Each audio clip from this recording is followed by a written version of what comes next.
Hey, this is Kay Hanley from Letters to Cleo, and you're listening to No Good Music.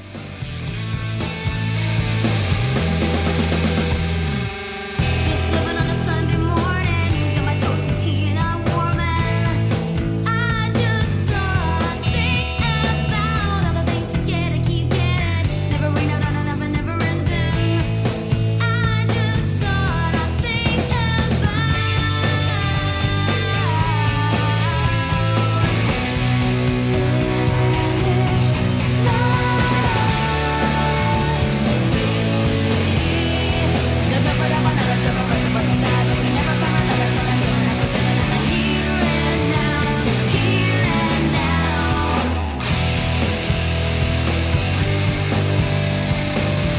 Hello, hello.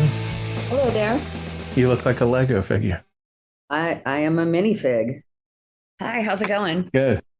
I was almost late. I forgot I had this shirt. I don't know if you can see it. This Letters to Cleo shirt. No way, Very I can't dark see it. in here. It's dark in there, Yeah.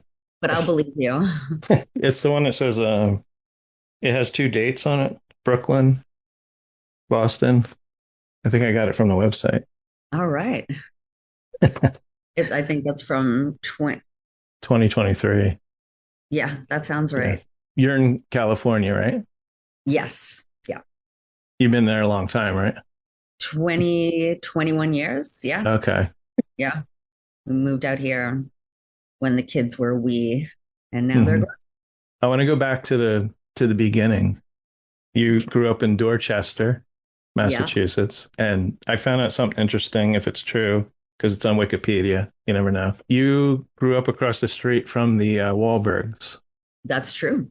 Yeah. Okay. Did you live there long? Like, were you friends with them? I think they had a sister too, didn't they?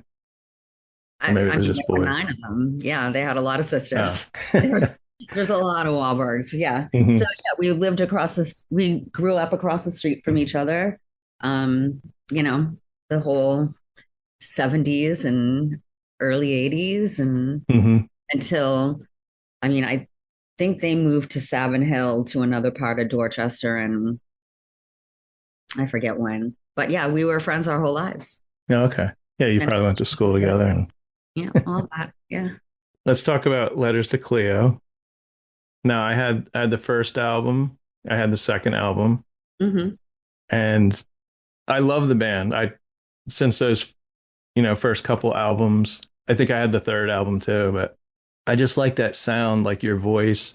I was drawn towards bands like Throwing Muses, Juliana Hatfield, the Sundays, and the Dolly Rots, which I think you're friends with Kelly, I or you am. you you wrote a song for one of their albums. And I always think it's like a punk pop sound that you had. Have. We're still Yeah. together. Yes, had, have. Now, what inspired you musically, like growing up, or even around the early '90s? I don't know when you formed. I think you formed the band like '92, '93, something like Uh, that. we formed Letters to Cleo in 91, I think, but Greg and I had a different band before that in the late 80s. And Okay. it was his band and there were just so many local bands in Boston that were amazing and the Boston music scene was just popping. And we had a lot of radio stations that supported them. So to us, bands like O Positive and Tribe and Heretics and all these, Boston bands, they were like U2 to us. We had BCN and FNX, the local radio stations that played local bands, like not just at like a local band ghetto on Sunday night, but like, during regular drive time. And then we had like the Boston Phoenix, all these zines, and then college radio. So it was just like this incredible place to hmm grow up as a fan of local music. And then to become a band, there was so much support if you were doing that without ever having the idea of like becoming a rock star or anything. You could be a rock Yeah. star in Boston and hmm that would be plenty, you Yeah. know. When you formed the band, were you still in Dorchester? Like, I don't know that I'm bad with geography, but Was that close to Boston, where It's you in would go Boston. into Boston a lot? Like it's Boston. Dorchester, Okay, okay, Boston. okay. Oh man, dude. I've been to Boston. That- I'm sorry. oh my God. Um, yes, Dorchester is Boston. Okay, That is where we started the band. Yes. okay. Now tell our listeners what Letters to Cleo means. I know where the name came from, and I'm sure you told this 1,000 times. Oh yeah, no. Cleo was my pen pal when I was growing up. My grandfather, my mom's mom and dad, they owned a motel in Nova Scotia in Oh, Canada, okay. which is in Canada. Yeah. And, and so every summer, when school would let out, we would hop in the station wagon and drive up to what we call down east, which is Nova Scotia. And that's where Cleo lived. And so she and I would like play together every summer. And then I'd go back to Boston and go back to school. Mhm. And as soon as we learned how to write, we were pen pals. We wrote letters to each other. Now, have you reconnected with Cleo? No. She's never realized that there's a No, I think band named. she's heard of it. I mean, Oh, okay. she knows about it. But no, we've never reconnected. I think it Okay. would be embarrassing for both of us to be like Hmm. how this, childhood thing, which like neither one of us probably would have even remembered at this point in our lives, but Hmm. because I ended up naming a band after it, Yeah. Yeah. being somewhat well known, you Hmm. know. So besides Here and Now and Awake, which I just love, great lyrically, I love that song. I love the line. I think it's I left out the irony, Yes. in that song, and there's a lot of irony in it. But there's two songs that I simply love. One is Big Star, and the other one is, if I pronounce it right, Laudanum. Laudanum. Yeah. Laudanum. Yes. Oh, yeah. Can you tell me about the? And these are two songs that do not. I mean, maybe you have other songs that don't mention the title of the song in the song. We have quite a few. That Yeah. is a Greg McKenna thing. Like a lot of times, if there's a song that there's a song called Pizza Cutter. Nowhere in Hmm. the song is a pizza cutter mentioned. Laudanum, Rim Shack. There's Hmm. no. It's Yeah. has there's no Rim Shack in there, and there's probably the Wuss song. It's not Hmm. there. I don't say the wuss anywhere in there. Yeah. So that's usually a Greg McKenna doing because he makes our set lists and he Okay. always has like he still hand writes out our set lists. And so he just writes down whatever he wants to name the song Oh, and okay. they usually stick. So it doesn't have any meaning. It's Greg being Greg. And I just heard Laudanum just recently. I haven't heard it in a long time. And I love that song because your voice is so raw. It's not a rocking tune, and it almost brought me to tears just hearing that song again. And I don't know what it is. Thank you. That's a That nice thing to song. say. That's the highest compliment you can pay to any song. It's getting harder to believe I've gotta go, but I don't wanna leave. You've got your mortality on your sleeve.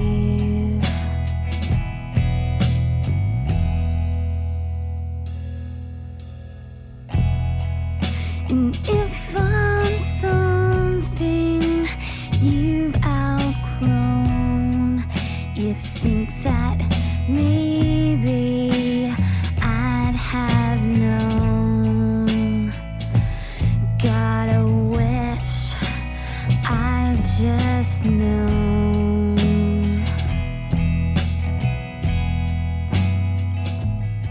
There's not many songs that bring me to tears, Oh, thanks. but with So the naming of songs and not having the name in the song, it reminds me of Led Zeppelin, who that was like my first band that I loved back in the mid 70s, late 70s, and they had a lot of songs that don't mention the titles. Yeah. So, Well, it's um, funny because a little known fact is that the reason that we called that Greg called Rim Shack is mhm. because when we first started writing it, he thought it sounded like cashmere. Oh, okay. Interesting. So it's a Zeppelin reference.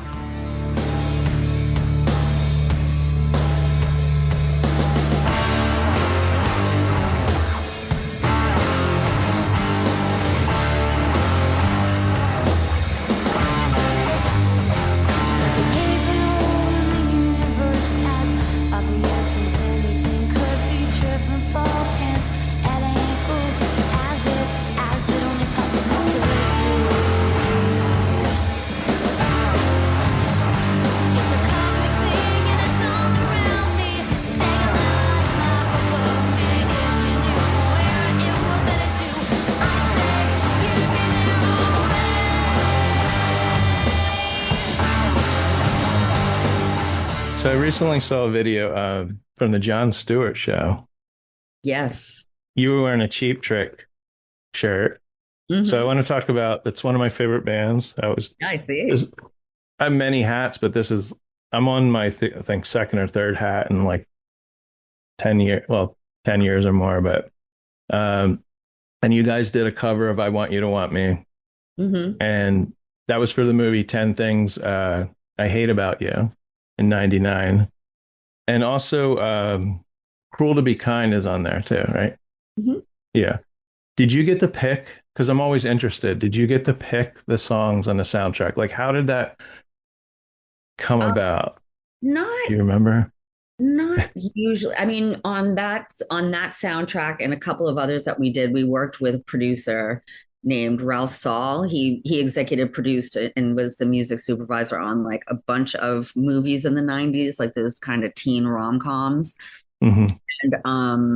And so he would hire us to do cover songs. He would just hire all of his favorite bands to do cover songs. That was like his Hmm. thing. Okay. He got like big budget from the studios and would just like call his favorite bands and have them do cover songs for these movie soundtracks. And we were always so grateful because it's hard to make a living in a rock band. So, we would actually get paid for it. And Hmm.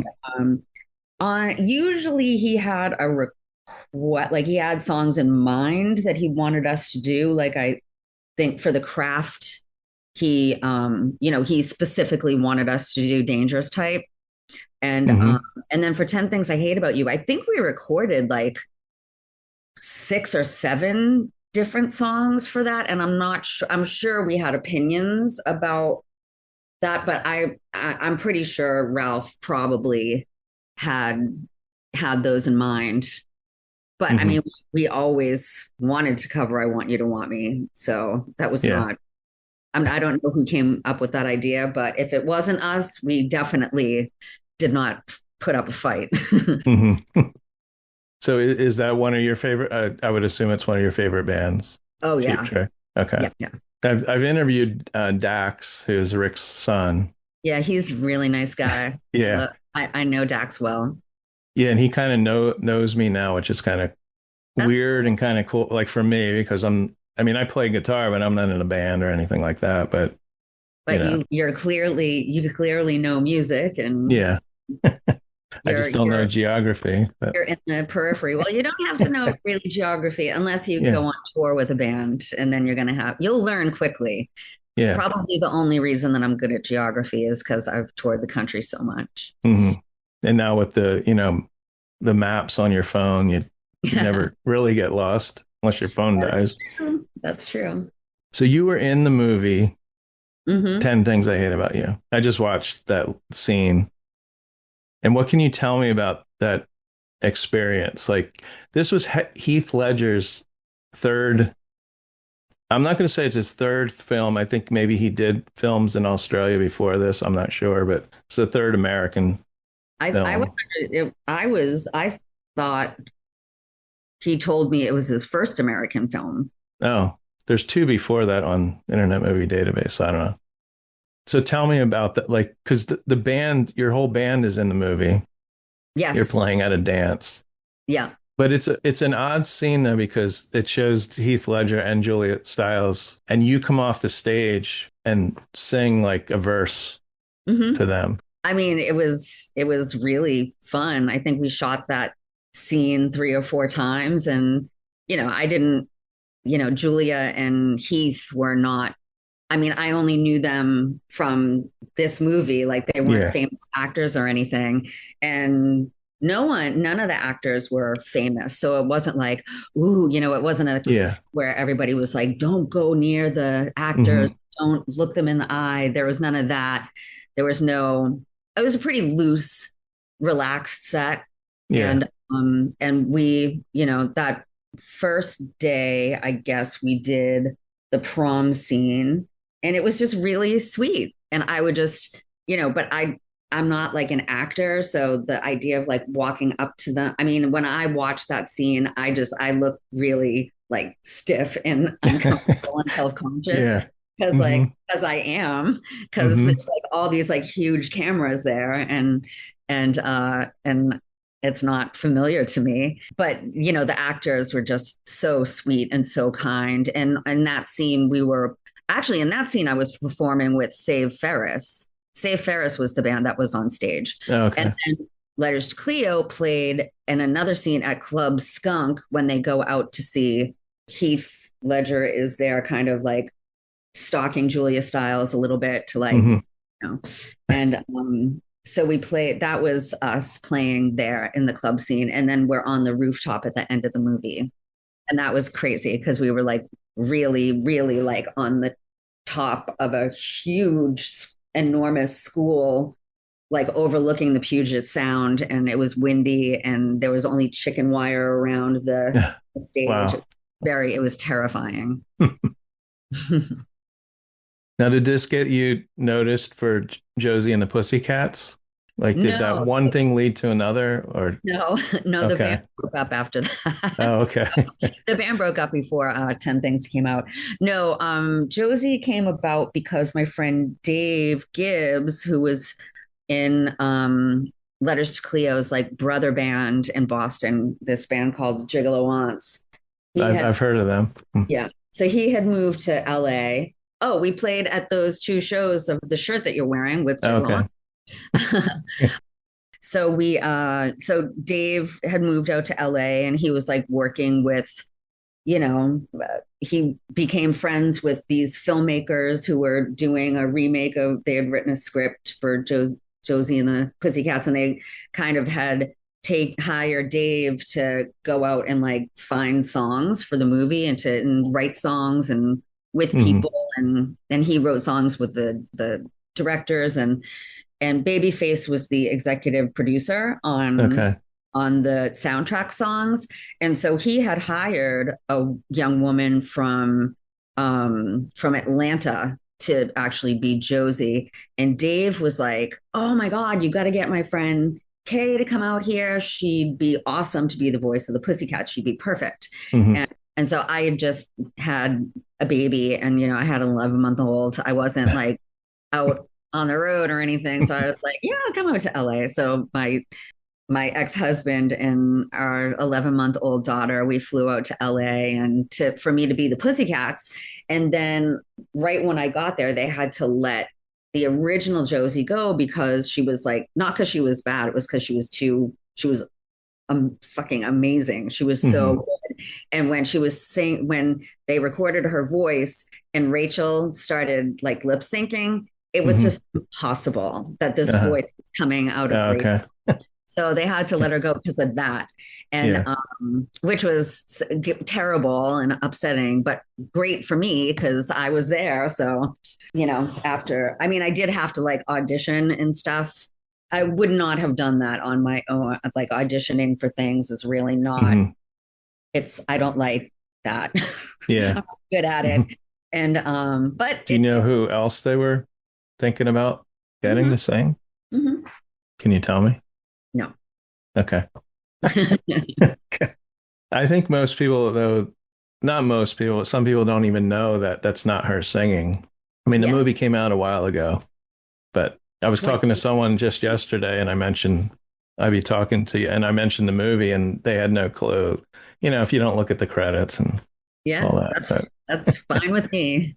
But I thought it worked perfectly with your Thank you. voice and Rachel Yeah, Leigh Cook. it's my favorite. And I'm still to this day friends with Deb and Harry, who wrote and directed the movie. I just did a screening with them last year at Vidiots here in LA. There was a screening and Q&A and the theater was packed. A couple of years ago, we did a Q&A with Tara, Rachel Leigh Cook, and Rosario, and Hmm. then formed songs from the soundtrack. That was like 5, 6 years ago. Oh, wow. It's still a popular movie. So, It is, yeah. yeah. Love it. I do. I love it too. I'm so happy people finally caught on. You just did a show. I don't know if you did more than one show, but I thought it was unique. You did a show of the songs from the movies. I don't know if you did any letters to Cleo songs, but if they were all, Oh, it was Cleo Goes to the Movies. Yeah. yeah. Yeah, I thought that was unique. Thank you. It was all we did. We created like a a whole set on video. It was just all the songs that we've made for movie soundtracks. So it's all us. It's all songs that we did, but we had like a movie of all the Oh, movies okay. Yeah. of all the films. Now you currently produced the show Kindergarten Musical. Now I don't have any small children, so I haven't seen it. You should see it anyway. It fucking rules. Do you do voices, but you also sing in it? No, I don't. I Okay. don't do voices or sing. Oh, okay. I write. I've been writing in TV animation for 15 years. Okay. That's my day job is I write songs for cartoons. And so a couple of years ago, after writing for other people's shows, my writing partners and I created our own show called Kindergarten the Musical, and Disney bought it, and it's Hmm. been airing on Disney Junior since last September, and we're hoping for a season 2. But it's an amazing show. It's just about, how like when you're maybe, I'm not sure if this was your experience, but like in kindergarten, like you learn all the not just like your ABCs and stuff, but like emotionally, like socially, and like Hmm. knowing like getting to know other kids, and it's so Oh, scary. yeah. So like, oh, what am I doing? And Hmm. like you get your Yeah. feelings hurt really easily, and like, but like it's funny because at least to me, like none of that has ever changed. Like my reactions of being just like my emotions being like so close to the surface at all times, like it was in kindergarten. It's still that way a lot of the Hmm. time as an adult. So that's really what it's about. It's about navigating like how to make new friends and how to like take a test when you're terrified and how so it's like it's Yeah, all these really just first time yeah, experiences. yes, all the firsts and like how at that age like everything is just huge. The Yeah. tiny slices of life are just like the Hmm. biggest thing that's ever happened to you. It's about that, so you should Yeah. watch it Yeah. anyway. Because the I didn't song like going to school, but I'm sure, a lot of people didn't. And this was before my son's 22. So we put him in, we were both working. So we had him in daycare, before, I think we had him in before kindergarten. So he got used to being with other kids. Maybe for you and I, we didn't have that. My mom was like a stay-at-home mom and I didn't have any brothers or sisters. So oh that's yeah, another thing. yeah, Yeah, shock to the system. definitely. you're you get on a bus or and you're gone from I mean at least kindergarten was a half a day. What's it now? It's a full day. Yeah. I want to talk about you mentioned that thought I saw that you mentioned that there's going to be a new Letters to Cleo album you're working on. Yeah, we're working on a full-length album. we um Okay. we put out a couple of EPs since Hmm. 2015, put out a Christmas record.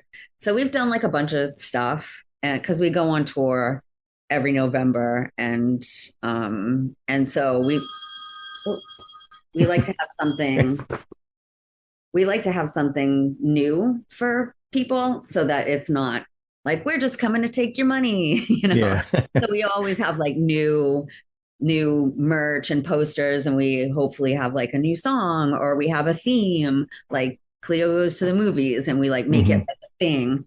We were trying to get the record done, you know, in time for this November, but there's just no way. So, but this is it's the 30-year anniversary of Wholesale Meats and Fish. So that'll be our theme. Yeah. But Okay. yes, we're making a new record. I don't know when it will be done, but it's pretty cool so far. Now, are you including any? Because I know some artists now they'll put out some singles, and even I'm trying to think. Oh, there's a New Jersey band called the Gripweeds, and they put out an EP of 4 songs, but then they included those 4 songs on the new album. So I don't know Yeah. if you're doing anything like you're going to include as an album, or are these all new? Well, so far they're all new. Okay. There's an EP, there's like a single that we put out last year that we didn't really promote, and I Hmm. love the songs on there. So I think we would probably, it maybe, I don't know if we just put them on as is or re-record them or what, but I Yeah. would love those songs to see the light of day. So Yeah. probably we'll include those two, but otherwise everything will be new. It's probably too early to tell, but do you think you'll do a full tour to Probably support the not. album? Hmm? Probably not. I Uh, mean, I never say never, but you know, like last year we, you know, every year we tour a little more. Like, you know, we're going out this month and playing dates in like Chicago and Wisconsin, and then in September we're doing some more. So, you know, every year we do a yeah. little bit more, but committing to a full, you know, we all work. So Okay.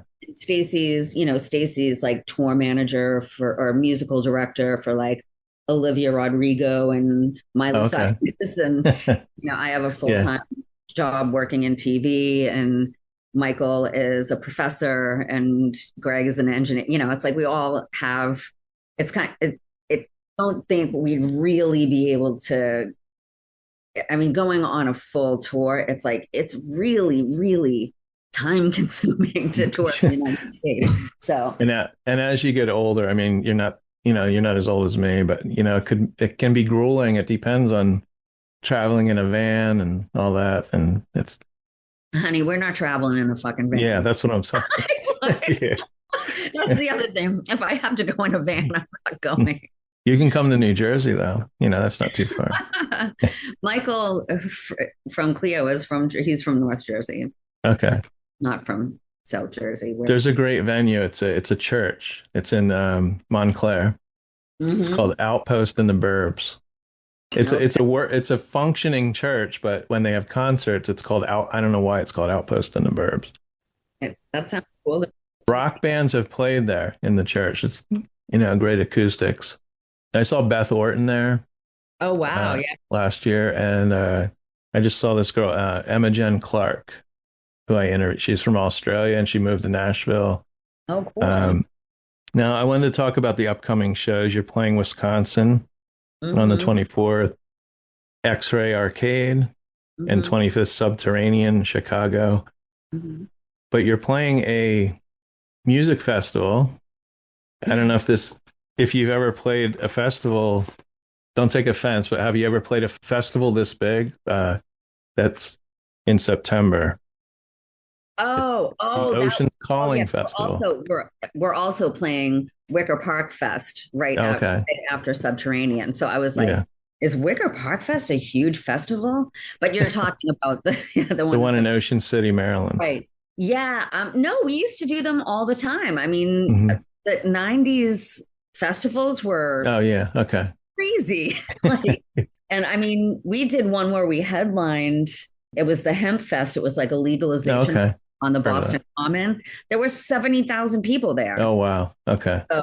So I mean, we have not in a while, and we definitely have not done the festival circuit, you know, in a long time. But you know, in the '90s, like festivals were like it was just all summer long. It was amazing. All the radio stations had them, and Hmm. you go to Oh yeah. Europe, and like every city in Europe had its own like massive festival, and Yeah, it's a blast. It's really fun. I was just at a huge one in Kentucky, Bourbon and Beyond. They do Oh, every year. And we were there.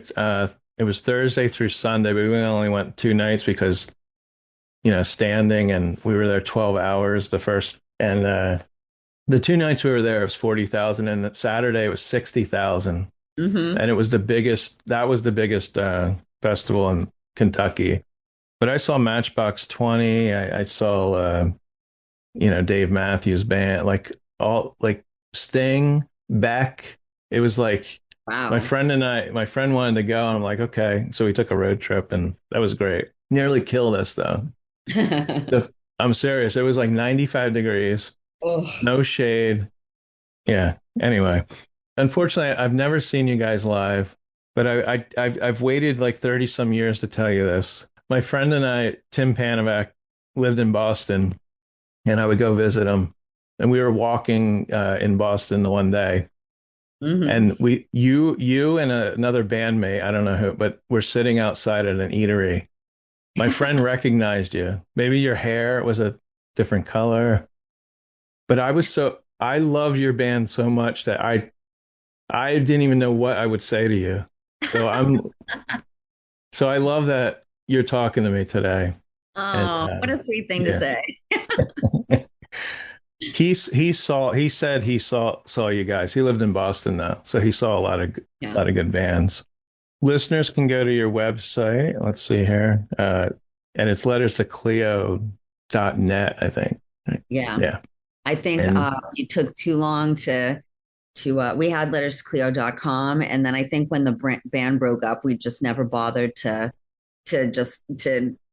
catch the domain oh name yeah. when like our credit card ran out or whatever, and so we were stuck with .net.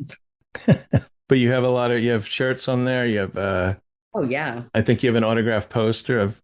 many vinyl. We have pieces of Yeah, vinyl. I gotta get some of the vinyl because I collect vinyl. I'm in my music room here. All right, yeah, it looks like I it. put my Cheap Trick album back there. I don't know if you can say it, and my little figures. Awesome. Yep. Well, it was great talking to you, Kay. And when the new album comes out, even if it's next year, I'd love to talk to you again. I have a co-host usually. We'd love to talk to you once the album comes out. Yeah, I would love to. And we'll try and play on the Pennsylvania, New Jersey borderline at some point. There's also Sellersville Theater in Sellersville, Pennsylvania. In Sellersville? Yeah, it only seats about 300, but it's a nice little. We played in Hershey, but Okay. Sellersville's near Quakertown. that Like I sounds said, I'm bad with. you are you don't even know what you're talking about, like right in your own backyard. I know. I get lost going out to the grocery store. No. Well, it was very nice Thank you. to Thanks for your time. Have a good day. Good night. Thank you. Yeah. Bye. Bye.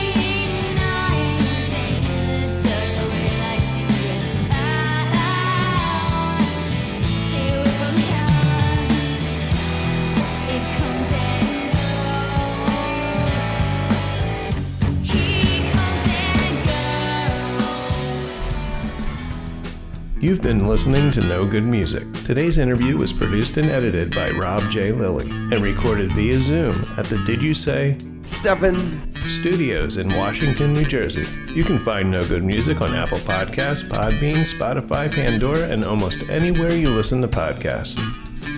Intro and exit music by the band 99%. The songs Here and Now, Laudanum, Rim Shack, Big Star, used with permission from Kay Hanley.